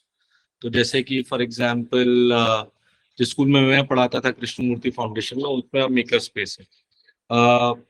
IIT गांधीनगर में आप देखें तो एक क्रिएटिविटी है ना लैब है, क्यूरोसिटी लैब है, वो भी एक तरीके की मेकर लैब है जहाँ पे बहुत सारा हाथ से बना के और बहुत ज्यादा इंटीग्रेशन पे काम होता है, तो वो है। इंडियन कॉन्टेक्स्ट में विद्यालय उद्यम है जो मेकर स्पेसेस पे काम करता है ना। और अगर ग्लोबली देखा जाए तो वेस्ट में तो बहुत ऑर्गेनाइजेशंस हैं। कोलंबिया यूनिवर्सिटी में तो फैबलन फेलोशिप है जो कि एक्सटेंसिवली मेकर लैब और मेकर स्पेसेस पे काम करते हैं, जो पहले स्टैनफोर्ड में थी। तो वेस्ट में, यूएस में, साउथ अमेरिका में भी काफी एग्जांपल्स हैं, ब्राजील में है ना, जहाँ पे मेकर स्पेसेस काफी प्रिवलेंट है। और इसका अगर किसी को चाहिए हो इंटरेस्ट, तो मैंने एक रिसोर्सेज में एक फैबलन इटली कॉन्फ्रेंस हुई थी जिसमें हमने पेपर प्रेजेंट किया था 2021 में। उसमें अबाउट आई थिंक 21 प्रेजेंटेशंस हैं जिसमें ऑर्गेनाइजेशंस के नाम भी हैं ग्लोबली, उन्होंने जिन्होंने पेपर लिखा है उनके ईमेल आईडीज भी हैं, तो आप उसको भी रेफर कर सकते हो कि ग्लोबली कौन कौन सी ऑर्गेनाइजेशंस हैं जो मेकर स्पेसेस पे काम कर रही हैं। साथ में हम आप वो शेयर कर सकते हो क्या? हाँ, मैंने सरयू को वो लिंक भेजा है। अच्छा, तो सरयू, हम after the call will share it with the larger everyone. उसमें हम वो भी ऐड कर सकते हैं। सो फैबलन फेलोज हर साल कंक्लूजन में अपनी एक बुकलेट निकालते हैं, तो 2 बैचेस की बुकलेट निकली है, हमारे बैच की इस साल निकलने वाली है, वो अंडर प्रोसेस है। सो सारे फेलोज जो भी अपनी एक्टिविटीज करते हैं अपने ऑर्गेनाइजेशन में और जो भी उससे रिलेटेड रिफ्लेक्शंस लिखते हैं, उस पे बुक छपती है, तो वो फ्रीली डाउनलोडेबल पीडीएफ अवेलेबल है उसके, तो वो भी हम उसी रिसोर्स में डाल देंगे। उससे भी आप लोग को बहुत सारी 21, एक्टिविटीज और 22 बहुत सारी चीजें मिल दोनों सकती हैं। सालों की हम डाल देंगे, और 23 की अभी जब आएगी तब डाल देंगे। दूसरा सवाल ये था कि अपस्किलिंग या स्किल में मैंने देखा कि मेकर स्पेस में एक तो पहले ही एक अंदर से क्यूरोसिटी होनी चाहिए कि मुझे कुछ नया सीखना है, कुछ करना है। बट अगर एजुकेशनल पॉइंट ऑफ व्यू से मैं देखूं तो you should be a good tinkerer. अब टिंकरिंग करना किसी एजुकेशनल या फॉर्मल इंस्टीट्यूशंस में थोड़ा कम हो जाता है हमारा, बट जैसे मैंने फॉर एग्जांपल इसको क्लोजली देखा या तो डिजाइन कॉलेजेस में, जो कि आपको एक माहौल मिलता है, कारपेंटरी शेड में आप जा सकते हो, या फिर आप टेक्सटाइल में जा सकते हो, या मेकर लैब में जा सकते हो, और वहां पे बीवॉक करके कोर्स है, बैचलर इन वोकेशनल ट्रेनिंग, जो कि काफी अच्छा एक 3 ईयर कोर्स है। प्राइवेट कॉलेजेस में थोड़ा महंगा है, बट ये बीवॉक कोर्सेज अब गवर्नमेंट कॉलेजेस में भी आ गया है, आफ्टर 10th या आफ्टर 12th आप कर सकते हो। तो ये मुझे लगता है अच्छा एक गेटवे है स्टीम के आसपास आने के लिए। और फिर उसके बाद बहुत सारे ऑनलाइन कोर्सेज हैं कोर्सेरा पे और अदर जो कि आप थोड़ा थोड़ा धीरे धीरे सीख सकते हैं। और अलग अलग ऑर्गेनाइजेशंस अलग अलग टाइम पे, जैसे फॉर एग्जांपल मैंने और रिद्धि ने अभी एनिमेशन को सीखा, तो कुछ कुछ ऑर्गेनाइजेशंस ऑफर करते हैं पर्टिकुलर स्किल सेट पे कुछ वर्कशॉप्स, तो वो भी हम शेयर कर सकते हैं रीच कलेक्टिव के ग्रुप पे कि जैसी कोई अपॉर्चुनिटी आई एक पर्टिकुलर सबसेट को सीखने की, तो कोई भी उसको साइन अप कर सकता है। राहुल, ये जो कॉल चल रहा है, इसमें there are people who are outside, most of the people are not in the collective. So ये कुछ जो आपने लिंक्स भेजे हैं, may be if you could, not links but वो names, if you could share it separately, and हम उसको mail, जब हम एक आफ्टर पोस्ट सेशन मेल हम भेजेंगे तो उसमें will add those examples. What I will do is कि मैं ना सरयू को शेयर कर दूंगा एक डिटेल्ड ईमेल, और सरयू के पास सबके ईमेल आईडीज हैं, तो वो सबको एक ना कंसोलिडेट करके उसमें डाल देंगे, है ना, एक ईमेल में। यस जी, है ना। जी, तो हम करियर और फंडिंग अपॉर्चुनिटीज इस सेक्टर में मुझे लगता है आपसे बेहतर तो कौन जानेगा, मगर फिर भी मैं थोड़ा इसमें कहना चाहूंगा कि इंटरनेशनल ग्रांट्स काफी, बट उसकी सबसे बड़ी प्रॉब्लम है FCRA। सेकेंडली हमारी IT और खासतौर से गर्ल्स स्टेम के लिए बहुत ज्यादा ग्रांट्स हैं। जैसे इन्फोसिस फाउंडेशन ने अभी जो लड़कियां स्टेम पे पढ़ाई कर रही हैं उसके लिए 1 लाख की स्कॉलरशिप दी है, अभी कल ही उसका आया है, तो पता नहीं किस ग्रुप पे आया था। So there are lot of opportunities for girls STEM learners and organisations working, but उसके लिए इंटरनेशनल फंडिंग के लिए FCRA इज नीडेड। डोमेस्टिक में मैंने देखा कि एक चीज जो IT कंपनीज हैं, अगर आप लोग फॉर एग्जांपल थोड़ा सा टेक बेस्ड अगर अपनी मेकर स्पेस को सेटअप करना चाहे तो आप एक अच्छा यूथ दे सकते हैं उन टेक कंपनीज को। फॉर एग्जांपल अगर बेसिक प्रोग्रामिंग आप लेके आए, है ना, चाहे वो स्क्रैच हो सकता है या आर्डिनोस हो सकता है ना, या बेसिक हम प्रोग्रामिंग या कंप्यूटर से थोड़ा रूबरू करा सके अपने बच्चों को 8th 9th के बाद। और कंप्यूटर को लाने के लिए कुछ एक फंडिंग अवेलेबल होती है मेरे ख्याल से, रिफर्बिश्ड लैपटॉप्स मिल जाते हैं, है ना, तो वो हम ट्राई कर सकते हैं। तो इस तरीके का मुझे लगता है कि ऑप्शंस बनाए जा सकते हैं। Thank you. There's a question. How structured or unstructured is the makerspace from the experience you've had? क्या आप उस पे बात कर सकते हैं? Also a little bit about challenges. Yes, Saike, that asks your question. I just want to interrupt because I think Shramant has framed that question in a better way, so maybe that can be answered. But we can first go over the challenges question and then go to Shramant's question. Sure, Rahul, please. So what's the question? Could you touch upon some challenges and then we can take the next question from there. Okay. I think challenges I think what we have experienced is to create that kind of environment. I think creating एक जो समा बांधने वाली बात होती है ना, जिसमें एजुकेटर को सबसे कम मेहनत करनी पड़े और बच्चे और लर्नर्स ही अपने आप से लगे हुए हैं, है ना, उनको प्रोजेक्ट्स, बातचीत हुई, सबने प्रोजेक्ट्स ले लिए, फिर वो सेल्फ मोटिवेटेड हैं, कुछ गूगल रिसर्च कर रहे हैं, कुछ लिख रहे हैं, कुछ पढ़ रहे हैं। आई थिंक उस माहौल को लाने के लिए सबसे बड़ा एक चैलेंज है, क्योंकि उसमें बहुत सारे डिस्ट्रैक्शंस हैं। अच्छा, कुछ माता पिता आएंगे, ये एकेडमिक से कैसे लिंक हो रहा है, कुछ आएंगे कि मेरे बच्चे को यहाँ जाना है। तो कैसे हम एक समा बांध पाए कि बच्चे 2-3 घंटे एक अगर परिवेश में आ रहे हैं, एक जगह पे आ रहे हैं, तो वो इस तरीके की बातचीत कर रहे हैं, इस तरीके का माहौल पैदा कर रहे हैं। ये मुझे लगता है सबसे बड़ा चैलेंज है कि to sustain this kind of dialogue over a long period of time. क्योंकि मुझे लगता है कि मेकर स्पेस में जो थिंकिंग है, जैसे आशीष भाई ने पूछा कि जैसे प्रॉब्लम सॉल्विंग है या क्रिएटिविटी है या क्यूरोसिटी है, ये लेके आना इतनी जल्दी पॉसिबल नहीं होता है। तो कैसे हम ये माहौल लेके आ पाए as educator is the biggest challenge. जब एक बार माहौल बन जाता है, बच्चे इस चीजों को करने लगते हैं, तो फिर ऑटोमेटिकली प्रोजेक्ट्स, प्रॉब्लम सॉल्विंग, गांव में उसका पेनिट्रेशन, कम्युनिटी का इन्वॉल्वमेंट अपने आप धीरे धीरे बढ़ने लगता है। बट वो जो पहला जो सबसे बड़ा चैलेंज है कि कैसे आप सब लोगों को मिलके वो सोचवा पाओ, बैठ के बातचीत कर पाओ, वो डिस्कोर्स लेके आ पाओ, वो एक मुझे लगता है सबसे बड़ा चैलेंज है इसका। So actually as a facilitator सबसे ज्यादा चैलेंजिंग जो इम्पोर्टेंट चीज ये हो जाती है कि जब हम स्टार्ट करते हैं कोई भी काम, बिकॉज स्कूल्स में हमें बहुत ज्यादा थिंकिंग नहीं करवाई जाती। It is more like okay this is the information and you have to take this information. तो जब थिंकिंग ज्यादा नहीं करवाई जाती है तो बच्चे भी वो थिंकिंग के यूज टू नहीं रह जाते हैं, और जब वो यूज टू नहीं रह जाते हैं तो एज अ फैसिलिटेटर हमें वो पेशेंस रखना पड़ता है कि वो पहले हम उस थिंकिंग पर काम करें और फिर वो, बिकॉज अगर वो बच्चे सेम प्रोजेक्ट्स लेके आते रहेंगे, स्टार्टिंग में सब कॉपी करके लेके आते रहेंगे, वो होगा, बट पॉइंट इज हमें उस पर फिर काम करना पड़ेगा। एंड यूजुअली फैसिलिटेटर्स उन सब चैलेंजेस में कई बारी इरिटेट होके उन चीजों को छोड़ देते हैं, बिकॉज हम में वो पेशेंस नहीं होता कि हम उसको कंटिन्यूड करें, एफर्ट उसमें करते रहें, बिकॉज वो कंटिन्यूड एफर्ट करना बहुत जरूरी है। बिकॉज ये सारी वही जैसे हमने बोला, अगर हम लाइफ स्किल्स की बात कर रहे हैं, किसी के हैबिट्स की बात कर रहे हैं चेंज करने की, तो वो लॉन्गर पीरियड ऑफ टाइम में ही चेंज होती हैं, वो इजीली 1 day 2 days में चेंज नहीं होंगी। तो वो पेशेंस रखना, बिकॉज बहुत जल्दी हमें रिजल्ट्स नहीं दिखते, तो ये सबसे बड़ा चैलेंज है। और हम लोग को यूजुअली आदत होती है कि कुछ रिजल्ट देखने की। नेवर गिव अप, कहते हैं ना कि भाई रिगर आपके बरकरार रखनी है, वो सबसे इम्पोर्टेंट है इसमें। और दूसरा ऑब्वियसली क्योंकि हम मटेरियल्स के साथ बात कर रहे हैं तो obviously resources काफी ज्यादा लगते हैं, तो resources in itself also sometimes becomes a challenge. Thank you. Shramant has asked a few questions. Shramant, would you like to speak? Hi, sure. I work at Incula Foundation. What we do is we have a few maker focused programs that we run in government schools, residential schools as well as day schools.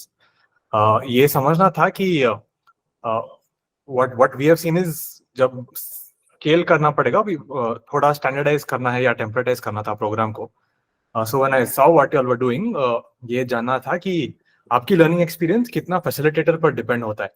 क्या वो थोड़ा टेम्परेटाइज हो सकता है, या so that anybody can come and do it, or does it need, like you said, someone with that very strong tinkering mindset, or who knows enough about the tech aspects or the problem solving to do it?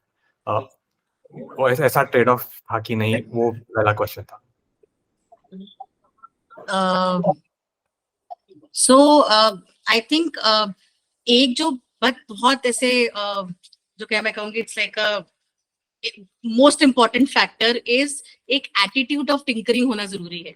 So attitude of tinkering is important. तो वो इंसान खुद कुछ भी कुछ कर करके सीख लेगा, भले ही वो टेक जानता हो ना जानता हो, I would say engineering background से हो ना हो, कुछ भी इंजीनियरिंग करी हो, कुछ कराओ ना कराओ, that's not important. And attitude of tinkering is important. वो आई थिंक सबसे इम्पोर्टेंट है एक फैसिलिटेटर में, क्योंकि अगर वो होगा तो वो खुद से भी बहुत सारी चीजों को सर्च कर लेगा और याद कर लेगी. बट या अगर वो एटीट्यूड नहीं है तो वो somebody who's a completely non tinkerer, उसको वो tinkering banana, tinkerer banana is gets a little difficult. हो सकता है, बट हाँ वो काफी ज्यादा चैलेंजिंग हो जाता है. बिकॉज मतलब जितना मेरा एक्सपीरियंस है बच्चों के साथ काम करने का, अगर आप चाहते हो बच्चा वो चीज करे, the child has to do something, you yourself has to do that thing, और you should have atleast done it atleast 10 times before. क्योंकि अगर आपने वो चीज नहीं करी है, you have not done it as a facilitator, then it is very difficult for you to interact with the child और उससे वो चीजें निकलवा के लाना कि okay why you should do it, और इसमें कैसे उसको और सोचो, because it's a iterative process. तो जो सारा जो एक पूरा जो मेकर स्पेस का जो एक वन वर्ड में अगर मैं उसको करूँ, इट्स आइटरेटिव प्रोसेस. हर चीज का आइटरेशन बहुत बारी आपको करवाना पड़ता है बच्चों से. सो वो आइटरेशन को स्कैफोल्ड करना is a skill for a facilitator, और वो तभी आएगी जब आप खुद एक टिंकरर होगे. You should have that iterative skills with you. Thank you the and Rahul. दूसरा क्वेश्चन ये था कि आपकी प्रोग्राम में कितना वो प्रोसेस जो आप फॉलो करते हैं, क्या वो स्ट्रक्चर्ड है? माने कि how much of it is student initiated, how much do they can come and से मुझे इसके बारे में जानकारी करना है, या how much of it is questioning that is done by you, like क्या इसके बारे में सोचा है तुमने, या ये सीखो, और क्या इससे कोई प्रश्न आ रहा है कि नहीं? So did that also change, or like how much was there on in curiosity or interest, or how much of it did you have to first encourage? I think इसमें जो मुझे लगता है कि पिछले 7-8 सालों से जिस तरीके से हम अप्रोच कर रहे हैं कि हम एक ब्रॉडर थीम लेके जाते हैं, एक ब्रॉडर है ना, एक ब्रॉडर डोमेन, और फिर उसके अंदर के जो पहलू हैं, सवाल हैं, क्वेश्चंस हैं, या उसको किस तरीके से अप्रोच करना है, वो काफी हद तक डिस्कशन बेस्ड है. मतलब हम भी बहुत ज्यादा उसको लिख के कि स्टेप 1 स्टेप 2 हम भी नहीं लिख के लेके जाते हैं, और ना हमारे पास ऐसे कोई स्टेप्स होते हैं. हम बच्चों के साथ ही डिस्कस करते हैं, स्टूडेंट्स के साथ ही डिस्कस करते हैं, और एक ब्रॉड कंसेंसस के साथ उसको बनाते हैं कि अच्छा चलो अभी हम लोग पहले थोड़ा सा तो स्टडी करेंगे, गांव को स्टडी करके आएंगे, फिर कुछ नोट्स लेके आएंगे, फिर कुछ उससे बनेगा, फिर उसके बाद कुछ प्रॉब्लम समझ में आएंगी, फिर प्रॉब्लम्स को थोड़ा समझेंगे कौन सी बड़ी प्रॉब्लम है जिसको पहले टैकल करा जाए, और फिर जब वो कुछ एक निकल के आता है प्रॉब्लम्स तक, तब उसके बाद फिर हम लोग कुछ उसके सॉल्यूशंस पे कुछ आइटरेशंस करना शुरू करते हैं. अच्छा कुछ एक छोटी टीम्स बना देते हैं कि अच्छा तुम इस पे करो, ऐसे इस तरीके से, और बच्चे बोलते हैं कि अच्छा मैं बैम्बू के साथ कुछ करना चाहता हूँ, कोई बोलेगा नहीं मैं तो इस तरीके से इसको है ना यूज्ड बॉटल्स के साथ बनाना चाहता हूँ, मेरा डिजाइन ऐसा होगा, तो कुछ पेपर पे स्केच करके लाएंगे, और फिर उस तरीके से वो इवॉल्व होता रहेगा धीरे धीरे. तो मुझे लगता है जो ब्रॉडर एक थीम में भी अ बाइसाइकिल और अ हैंड पंप और a fan would be what we have thought and then went to the session. अंदर के broader हमें पता है कि कुछ discussions लेके आने, कुछ questions लेके आने, but not the very minuscule part, we don't think. उसमें एक चीज और है, like so when we started it was a little structured because उस समय हमें वो culture को build up करना था slightly, but उसके बाद it became more unstructured and plus at the same time अगर मैं बोलूँ तो हमने एक छोटा सा initiative start किया था, एक क्वेश्चन आवर का. मतलब हम 1 घंटा हमारे सेंटर्स पे सिर्फ क्वेश्चंस पे डिस्कशन होता था कि किसी के पास कोई भी सवाल हो and it is like random question, कुछ भी, मतलब आप चलते हुए आ रहे हो और ऐसे ही रैंडमली कुछ दिमाग में आ गया, बट आपको उसको आप बता रहे हो उस चीज को, and everybody used to talk about it. अब उसमें लिटरली ये सवाल भी होते थे कि हमें खुजली क्यों होती है इतनी ज्यादा, या हमें पसीना क्यों आता है, ऐसे लेके एनीथिंग एंड एवरीथिंग। बट उन क्वेश्चंस में बहुत बारी ऐसे क्वेश्चंस आ जाते थे जिसपे फिर कलेक्टिवली एक वो बनता था कि अच्छा इस पे कुछ करना चाहिए, ये एक हम सबकी प्रॉब्लम है। तो जैसे फैन वाली चीज एक्चुअली वहां से निकली थी कि फैन वाली चीज और अम्ब्रेला वाली चीज, ये दोनों चीजें हमारे उस डिस्कशन से निकली थी बच्चों के कि अच्छा ये एक प्रॉब्लम है जो हम सबके पास है। सवाल एक ने पूछा बट सबने उसमें कलेक्टिवली वो जब वो दिया, तो then it was like okay man let's work on this thing then. Thank you. That was a very interesting. The last thing is हमारा सारी काफी प्रोग्राम्स एक किट के थ्रू अ किट होता है. We give certain low cost materials which are easily procurable. But something we wanted to try is something that is even more resourcefulness based. Something that uses not just things that you have to buy, but materials that you can find around.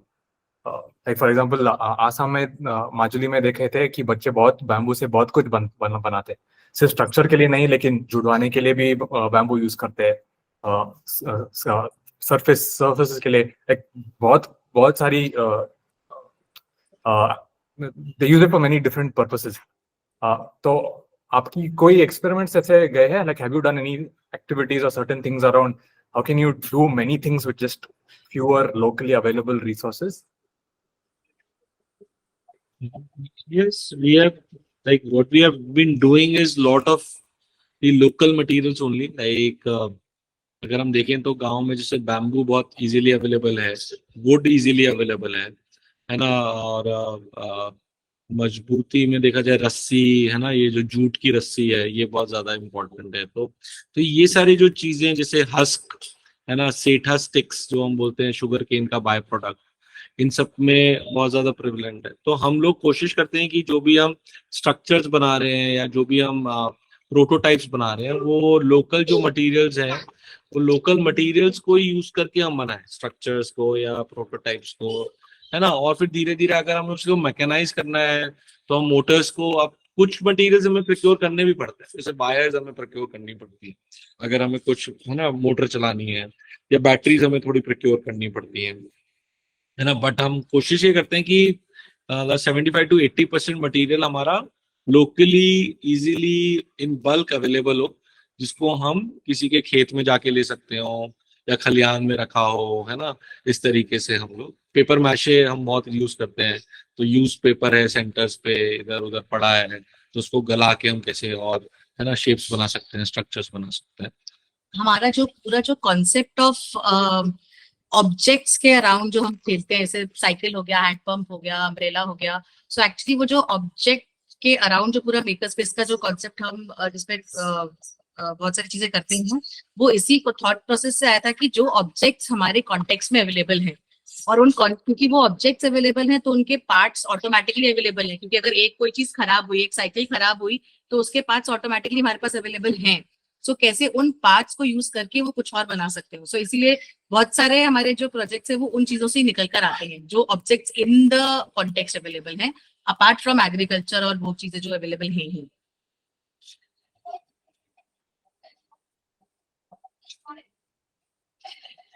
Okay, सो आशीष भैया कह रहे हैं कि we should contact separately because शायद time हो गया है काफी. Definitely. One last question is there in the chat. If you can answer that, then what are some spaces where innovative science-based projects can be published? What are spaces where? Spaces where innovative science-based projects can be published. Can be published? Yes. So फैबलम conferences होती हैं, उसमें आप लोग papers लिख सकते हैं, present कर सकते हैं, पब्लिश कर सकते हैं, और उसमें इनफैक्ट स्पेसिफिक सेक्शंस होते हैं फॉर यंग मेकर्स आल्सो. सो एक यंग मेकर जो कुछ स्पेसिफिक प्रोजेक्ट्स कर रहा है, सो उसमें पब्लिश हो सकती हैं. और भी बहुत सारी कॉन्फ्रेंसेस हैं जो होती टीचर रहती प्लस हैं. में है, मैगजीन्स तो है, मैगजीन्स तो अजीम प्रेमजी यूनिवर्सिटी की एजुकेशन रिलेटेड सभी मैगजीन्स में हो सकती है. है ना. तो आप अगर मतलब कि अगर मेरा है कि अगर आप इनोवेटिव साइंस प्रोजेक्ट्स कर रहे हैं तो आप जैसे अजीम प्रेमजी यूनिवर्सिटी की साइंस की मैगजीन है उसमें आप भेजें, टीचर प्लस में भेजें अजीम प्रेमजी यूनिवर्सिटी की, फैबलन करके फेलो जो कॉन्फ्रेंस है उसमें भेजें, है ना। और आप लुकआउट करते रहें जो भी इंटरनेशनली या नेशनली ये इंटरनेशनल ये पेपर्स, कॉल फॉर पेपर्स आते रहते हैं, है ना, अलग अलग, जैसे आइसर है, IISER, है ना, ये बहुत सारी कॉन्फ्रेंसेस करते रहते हैं इनोवेटिव साइंस पर, है ना, या IISC है, Indian institute of sciences Bangalore में, है ना, वो लोग अपनी वेबसाइट पे देते रहते हैं, है ना। IITs में इनोवेटिव साइंस जैसे पे भी IIT बॉम्बे में T4U करके कॉन्फ्रेंस होने वाली है, T4E, T4 tech for education, tech for education. तो ये आप देख सकते हैं IIT बॉम्बे की वेबसाइट पे 23 से 26 नवंबर के बीच में ये टेक फॉर एजुकेशन है, ये आप अटेंड कर सकते हैं।